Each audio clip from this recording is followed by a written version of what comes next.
Hello 5 വൊക്കാബ് ചലഞ്ചിലോട്ട് സ്വാഗതം. First വൊക്കാബ് thus ഫെറ്റ്. ഫെറ്റ് എന്ന് പറഞ്ഞാൽ ഫാറ്റ് എന്നാണ് അർത്ഥം. അപ്പോൾ ഞാനിങ്ങനെ ചിന്തിക്കും, ഒരു കൊച്ച് നല്ല തടിയൊക്കെ ആയിട്ട് ഇങ്ങനെ ഒരു കുഞ്ഞി കൊച്ചിങ്ങനെ നിൽക്കുന്നു. സോ ദസ് ഫെറ്റ്.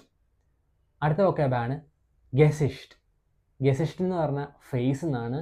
നമുക്ക് ഏറ്റവും കൂടുതൽ മനോഹരമായ മുഖസൗന്ദര്യമൊക്കെ ഉള്ളത് നമ്മുടെ ചെറുപ്പകാലത്താണ്. സോ കിൻഡർ, ആർട്ടിക്കിൾ വരെ ന്യൂട്രൽ, ദസ് ഗെസിഷ്ട്. അടുത്തതാണ് ഹൗട്ട്. ഹൗട്ട് എന്ന് പറഞ്ഞാൽ സ്കിൻ എന്നാണ് കേട്ടോ അർത്ഥം. ഏറ്റവും കൂടുതൽ സ്കിൻ കെയർ ഒക്കെ ചെയ്യുന്നത് ഫെമിനിനാണ്. സോ ആർട്ടിക്കിൾ ദി ഹൗട്ട്. അടുത്തത് ഫെർയുങ്ങും. ഫെർയുങ് എന്ന് പറഞ്ഞാൽ റീജനറേഷൻ എന്നാണ്. എൻഡിങ് UNG ആണ്. സോ ആർട്ടിക്കിൾ ദി ഫെർയുങ്ങും. അടുത്തതാണ് അബ്ഹേൻഗിഷ്കൈറ്റ്. അബ്ഹേൻഗിഷ്കൈറ്റ് എന്ന് പറഞ്ഞാൽ ഡിപ്പെൻഡൻസി എന്നാണ്. എൻഡിങ് കൈറ്റ് ആണ്. സോ ദി അബ്ഹേൻഗിഷ്കൈറ്റ്. Cheers.